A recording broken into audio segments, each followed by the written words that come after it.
Halo teman-teman, kami peserta Latsar Angkatan 1 Kelompok 2 ingin menceritakan kisah Jenderal Hugeng sebagai role model penerapan nilai-nilai dasar berakhlak.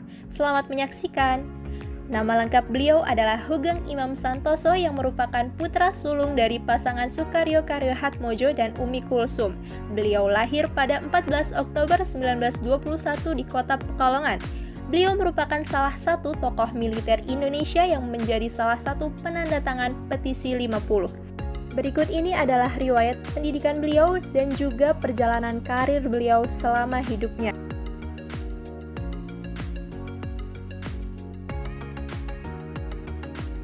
Nah teman-teman, Jenderal Hugeng merupakan satu teladan dan tokoh yang terkenal jujur dan anti korupsi. Berdasarkan nilai-nilai dasar berakhlak yang dapat kita tauladani dari beliau adalah Hugeng berpendapat seorang polisi adalah pelayan masyarakat. Teladan beliau bukan hanya soal kejujuran dan anti korupsi, namun beliau peduli pada masyarakat dan anak buahnya. Saat sudah menjadi Kapolri dengan pangkat jenderal berbintang 4, beliau masih turun tangan mengatur lalu lintas di perempatan. Dari mulai pangkat rendah sampai tertinggi, tugasnya adalah mengayomi masyarakat. Jenderal Hugeng juga merupakan sosok polisi yang akuntabel. Beliau melaksanakan tugas dengan jujur, bertanggung jawab, dan berintegritas tinggi. Hal itu beliau tunjukkan dengan meminta istrinya yang saat itu membuka usaha toko bunga untuk menutup usahanya. Pada waktu itu beliau dilantik sebagai Kepala Jawatan Imigrasi. Hal tersebut beliau lakukan karena untuk mengurangi benturan kepentingan antara pihak yang berurusan dengan imigrasi dengan memesan kembang pada toko bunga istrinya. Kemudian, beliau juga merupakan polisi yang kompeten. Beliau tidak bisa dibeli. Sejak menjadi perwira polisi di Sumatera Utara, Hugeng terkenal karena keberanian dan kejujurannya. Beliau tak sudi menerima suap sepeser pun. Barang-barang hadiah pemberian penjudi dilemparkannya keluar rumah. Beliau juga sering berpesan kepada anak buahnya. Kata-kata mutiara yang terkenal dari Hugeng adalah, baik menjadi orang penting, tapi lebih penting menjadi orang baik. Harmonis.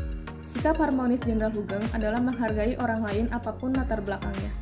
Suatu hari, Jenderal Hugeng pernah ditumpangi seorang tentara yang belum mengetahui bahwa itu Hugeng.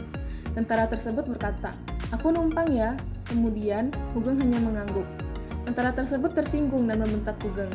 Kemudian, tentara tersebut menanyakan nama dan Hugeng menjawab, "Saya Hugeng." Kemudian tentara tersebut malu dan meminta turun dari mobil tersebut. Namun, Hugeng menjawab, "Hugeng antar saja ya sampai tempat tujuan."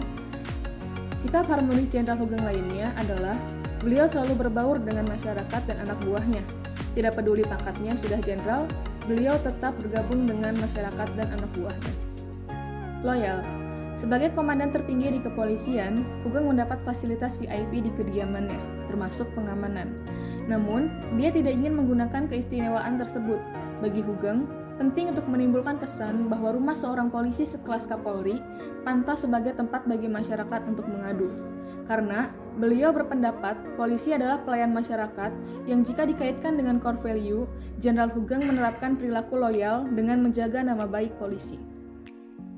Nilai adaptif yang dapat diambil yaitu terus berinovasi, mengembangkan kreativitas, dan bertindak positif. Saat menjabat sebagai Kapolri, Jenderal Hugeng melakukan pembenahan beberapa bidang yang menyangkut struktur organisasi di tingkat Mabes Polri. Hasilnya, struktur yang baru terkesan lebih dinamis dan komunikatif. Pada saat masa jabatannya, terjadi perubahan nama pimpinan polisi dan markas besarnya. Sebutan Panglima Angkatan Kepolisian RI atau Pangkak diubah menjadi Kepala Kepolisian RI atau Kapolri.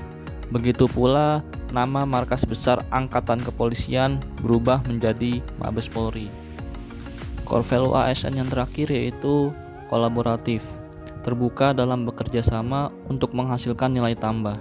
Di bawah pimpinan Jenderal Hugeng, keikutsertaan Polri dalam peta organisasi polisi internasional atau ICPO semakin aktif.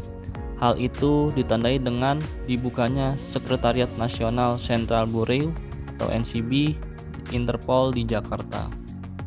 Pada 14 Juli 2004, Jenderal Hugeng meninggal dunia di Rumah Sakit Mangun Ciptokusumo, Jakarta pada usia 83 tahun.